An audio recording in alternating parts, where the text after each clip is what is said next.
Before we start, you need to know I'm an industry plant. I have no integrity and I'll say whatever I need to say in order for me to sell you real estate. Now tell these people something they don't know about me. All right, now let's get into it. The National Association of Realtors will pay 418 million in damages and will amend several rules that housing experts say will drive down housing costs. Very important there, housing costs, not the price of houses, not helping first time home buyers one iota. So in today's episode, we're going to cover why I think the first time home buyer is kind of screwed, why this will unintentionally or maybe intentionally lead to even more discrimination, especially at the bottom of the housing market. We'll tackle the fallacy that this will somehow drive down home prices. I'll use actual numbers.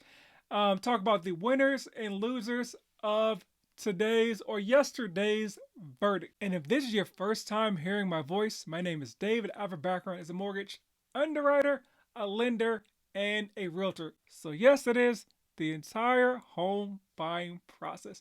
I purchased multiple homes myself, but most importantly, I've helped hundreds of people just like you buy their first home in real life. I don't just talk about it on the internet. Now let's go get those keys. Jingle. Gotta figure that thing out. All right, let's go. Welcome back to House Rich, the first time homebuyer show where we provide you actionable steps in layman terms to buy your first home. So what just happened? Let me provide you some perspective first. And I'm going to talk to you like you're 5 years old. So when someone decides to sell their home, they have the option to just sell it themselves. I think we've all heard of for sale by owners, but typically folks hire a real estate agent. I say real estate agent, not a realtor, because in order to be a realtor, you have to be a real estate agent that's part of the National Association of Realtors. So why do people join the National Association of Realtors? Well, in order to put a home on the MLS, you need to be part of the National Association of Realtors. And that's basically the biggest home buying database. That's where realtors look at homes. There's a little bit more data in there than you see like on Zillow and so forth. And then once it goes in MLS, it spits it out to all the other sites. And one component of the home being on the MLS is that when it's listed, it has to notate some sort of compensation for the buyer's agent. Here's the thing, that compensation could have been 1 penny, but that's important to know what the compensation is because it lets the buyer's agent know what their buyer would potentially be paying as far as commission. And you're thinking, hey, the buyer doesn't pay commission. You are correct. But here's what you may not realize as a first time home buyer. When you're working with an agent, at some point they'll make you sign a representation agreement. And what it says in that agreement is that you as a buyer, whatever the standard is in your market, will pay your buyer's agent typically 3% in commission. But what happens for the most part is that the seller will always pay half whatever the total commission is to their agent and the buyer's agent. So let's say commission typically is between 5 and 6%, depends on your market. And let's say that commission is 6%. So 3% to their agent, and then they pay 3% to the buyer's agent. So you, the first time home buyer who probably doesn't have a lot of money, doesn't pay anything. But let's go to the scenario where that total commission is 5%. So sometimes you may look on the MLS and see, okay, the commission is 2.5%, or sometimes 2% for the buyer's agent. What happens to you, the buyer, if you sign that agreement that says you're going to pay the buyer's agent 3%? Nothing. Like the buyer's agent just is like, okay, the commission is 2%, 3%. That is what it is. You're not forced to make up that 0.5% or 1%. But here's the thing now, if that number says 0, we got to make a decision, right? Because people can call realtors lazy, door openers, etc. Nobody's working for zero money, no matter what your profession is. So that's kind of the crux of this lawsuit. And I think the biggest issue with this lawsuit now is that the first-time homebuyer is kind of screwed, because if the seller is not going to pay anything at all in the transaction, what are you to do as a first-time homebuyer? And I saw this tweet and I want to read it verbatim because I think it sums up a lot of thoughts I have on the issue. It's from Melissa Savinko, a realtor out in Cali. The DOJ wanted to prevent stealing in real estate, so now buyers will have to negotiate a commission with each potential home they want to see on the front end before viewing it, which will lead to agents not showing homes where the seller isn't offering to pay the buyer side commission, which is staring. I mean, you cannot make this ish up. Right, so what happens now to the first time home buyer or first generation home buyer who has no expertise with buying a home? Like, you can make fun of realtors all you want, but here's the thing, you don't need a realtor until you need a realtor. And so, one of the options may be folks are like, hey, well, they could just use the seller's agent. Yeah, that's an option, but here's the thing, the word seller is right in the word seller's agent. You think that seller's agent is going to point out that, hey, I know this home was a little aggressively overpriced, and there's actually some comparable sales actually right on the block, at the end of the block, that show that this home may be priced maybe $10,000, $15,000 overpriced. How about you use those in the negotiation? They're not pointing that out. They're not pointing out small things. Like, one thing I always focus on now is because I got this pointed out to me by an inspector, is gutters on the home.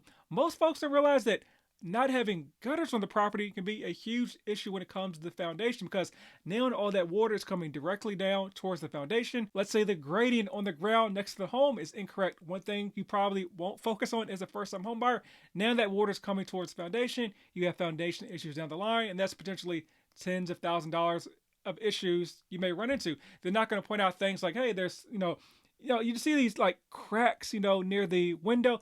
That could be signs of foundation issues. They're not pointing out those little things because they represent the seller. So, from a financial standpoint and from a knowledge standpoint, like, the first time home buyer is a little bit screwed in this transaction. And I'll get into the details of the number a little bit, but I want to touch on the fact that somehow folks think that this will drive down housing costs. It's a totally bogus premise, but I saw this excerpt from the New York Times saying economists estimate that commissions could now be reduced by 30%, driving down home prices across the board. Like, why would driving down commissions impact home prices? I'm a realtor in Dallas and would love to help you reach your goals of home ownership. So click the link in the description and just schedule a call no matter where you are on your journey. Not in Dallas? No worries, I can help connect you with a vetted realtor in your local jurisdiction as well.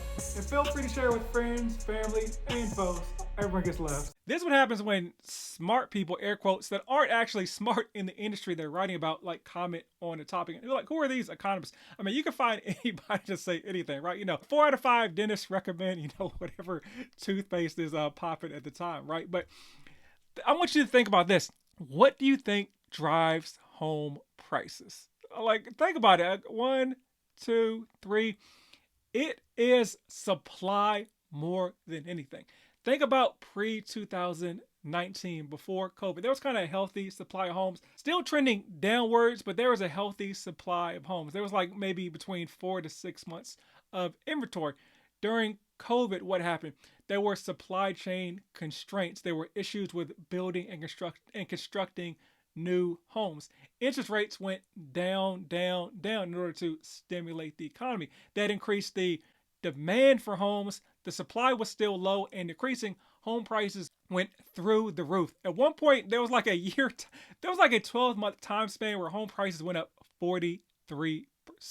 And so those low rates sparked inflation and, of course, some other factors. And so what happened? The Federal Reserve raised the cost of borrowing money and interest rates went up. And so what happened to home prices? They went down a little bit, but then they went back up. Not at that 43% clip, but in 2023, home prices went up 6%. Still. Why? Because there was such a short supply of properties. It was still at historic lows when it comes to supply. So as long as that supply of homes is low, home prices will continue to go up. Realtors do not control the supply of homes. And so that's kind of like a bogus concept there. And also, the other thing, we talk about affordability. Interest rates impact affordability. Realtors, real estate agents, none of these people control interest rates. Please believe if realtors controlled interest rates, they'd be in the 2s and 3s all the time, so folks could afford the most expensive home they could, and realtors would be able to get more commission. That just is what it is. So clearly, realtors do not control affordability, interest rates, etc. So the idea that prices will go down makes no sense due to realtors. And then let's look at it from a home seller's perspective by talking about how prices get set when it comes to listing a home. So as a seller, you're like, hey, I think it's time to sell my home for whatever the reason is. And I think my home is worth $500,000. So I call up a realtor to do a listing appointment, and we get to talking about, okay, what are you looking to offer for your property for? And they're like, okay, 500K. So we're walking around the home. I've already done my research and look at what comparable sales are around the block. I'm walking around the home to see if there's any upgrades or maybe like downgrades that may impact the value of the property. At some point it's like, okay, how'd you come up with that? Sometimes it's, hey, I saw a home on Zillow that said I saw it on Zillow, my home is worth 500K. Or it's like, okay, I saw down the block there was a home that was, no, not as good as mine. No home is ever as good as the home that is being listed, but that was listed for 490. So I think my home is worth 500K. But here's the thing, you don't even know what that home sold for, right? So if you're in a disclosure state where they disclose the sale of the home, maybe that realtor knows, well, yeah, it was listed for 490, but it actually sold for 475. And I know you think the home isn't as good as yours, but hey, it's on a corner lot. It has one more bedroom, and actually they just re-renovated the inside of the property, so it's actually a little bit better than your property. So it may be a little bit more advantageous. Maybe let's list this property at 480, 485. But ultimately, the home is listed at whatever the seller wants to list it at. So if the seller is like stuck on that 500K, like as a realtor, you have like two options. You're like, okay, I can walk away from this listing because I don't want to put time and effort into a listing that's overpriced. Or it's like, okay, let's do 500K. We'll see what the market says about that. And so maybe it sells at 500K, maybe it sits for a while and it reduces the price. But the reason I tell this is that very rare is the scenario where the home buyer wants to list the home for less than the realtor recommends. It just doesn't make any sense from a number standpoint. But let's look at the fantastical scenario where they're like, okay, now I don't have to pay that 3% to the buyer's agent.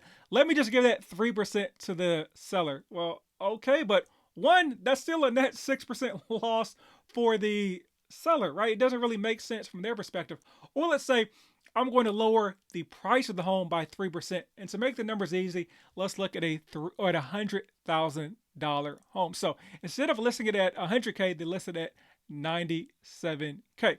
Well, this does absolutely nothing for affordability or for the buyer because they still got to put down 3%. So 3% of $1,000 is $3,000. 3% of $97,000 is $2,910. So it saves the buyer a whole whopping $90 when it comes to the purchase of the home. And I'm going to be honest with you. If $90 is moving the needle for you when it comes to buying a home or maybe renting for the next year, you're not ready to buy a home. So I don't see how that matters there either. And here's the thing. Ultimately, no matter what the home is listed at, an appraiser will appraise the value of the home. Unless you're paying cash, which you're probably not. Most people are financing the purchase of a home. There's an appraisal done at the property. So if the realtor's like, hey, I think the home is worth 490, the seller's like, hey, I want to put it on the market for 515, and the comparable sales say maybe 495, $500,000, and the appraiser comes back at 500K.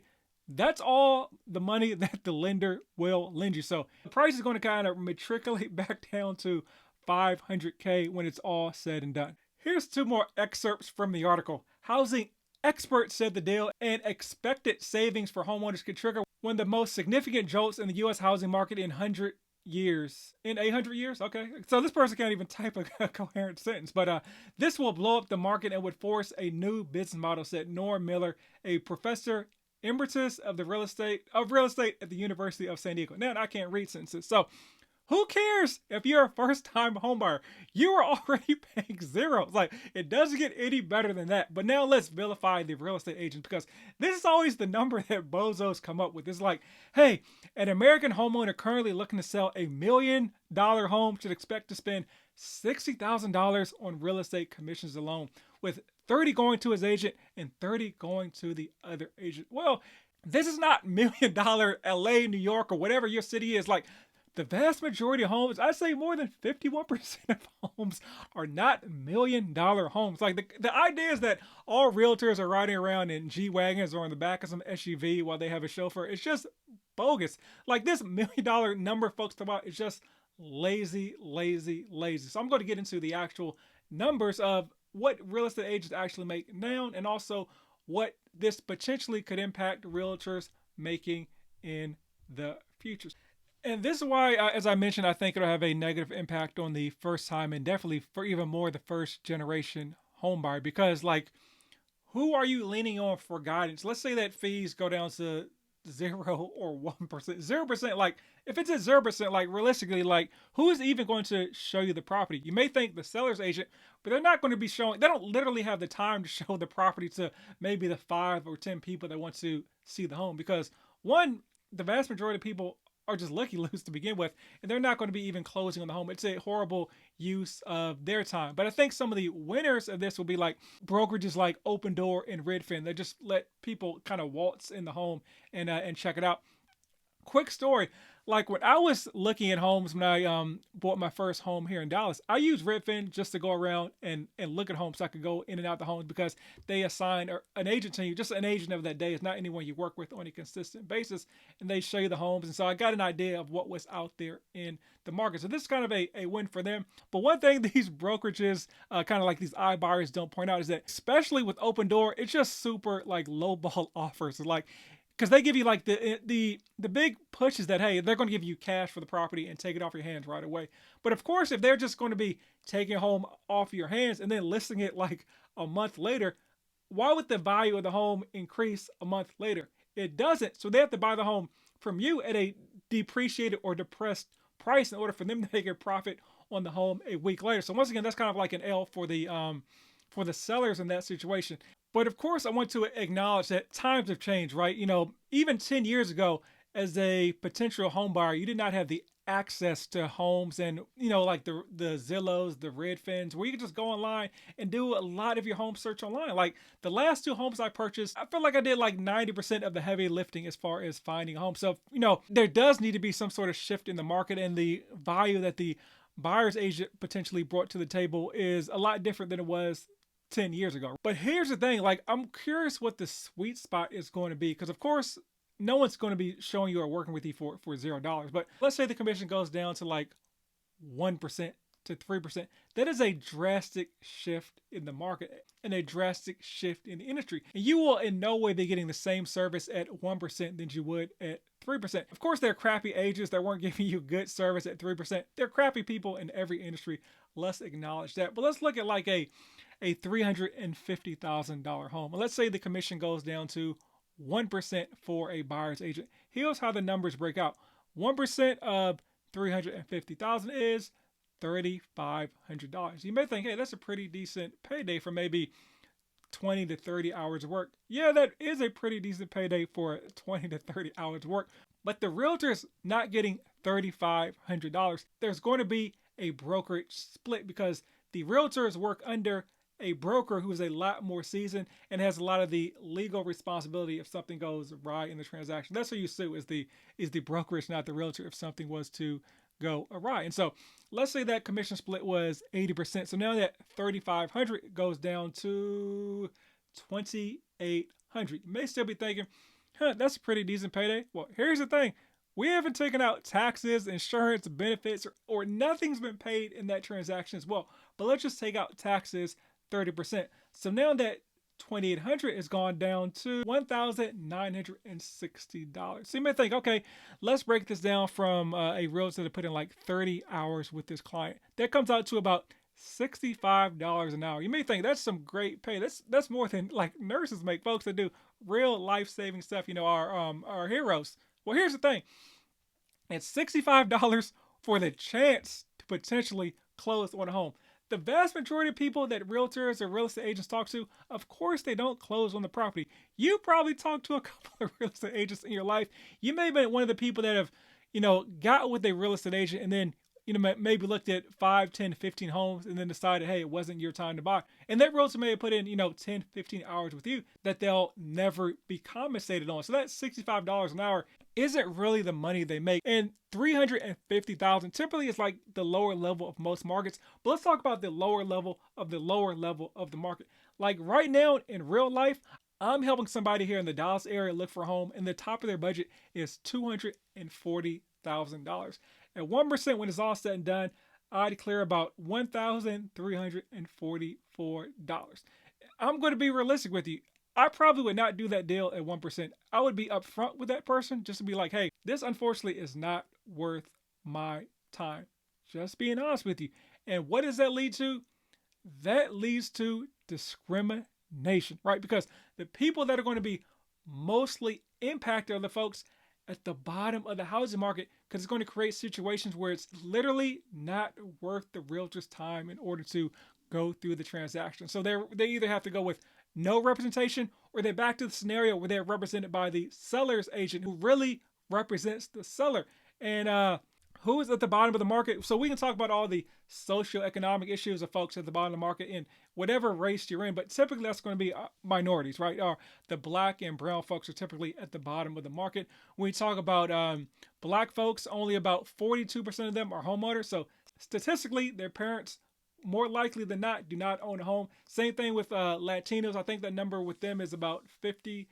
So I guess statistically, it's more likely than not they do own a home, but it's like maybe it's a 48% likelihood that they own a property. And so those are the folks at the bottom of the housing market that are going to be most highly impacted negatively by this ruling. So I'm really interested in your thoughts on the topic and where this will play out for the market, because no matter what you think of realtors, I can't see you getting a quality realtor, especially at the bottom of the market, that's going to handle the transaction for between 0 and 1%. I mean, honestly, most likely I wouldn't. But while we're talking about me, right? If you can hear the sound of my voice, you know that I put out literally hundreds of long form videos in order to educate you as a first time home buyer. So I'm not sure where the market may be going, but make sure you study up. Go back and check out past episodes to educate yourself on the topic. Share this page and this information with other folks, because I think we're going to get into a position where a lot of first time home buyers are just going to be kind of left to the wind to figure things out on their own. So that's the part that I'm really worried about. So losers, first time home buyers. Big winners were the lawyers, who we haven't talked about, who probably got close to 30 to 40% of the cut of this transaction. So the lawyers, ironically, were not cutting their commission for this deal, but that's a story for another day. But as always, buy land. Rumor has it they're not making any more of it.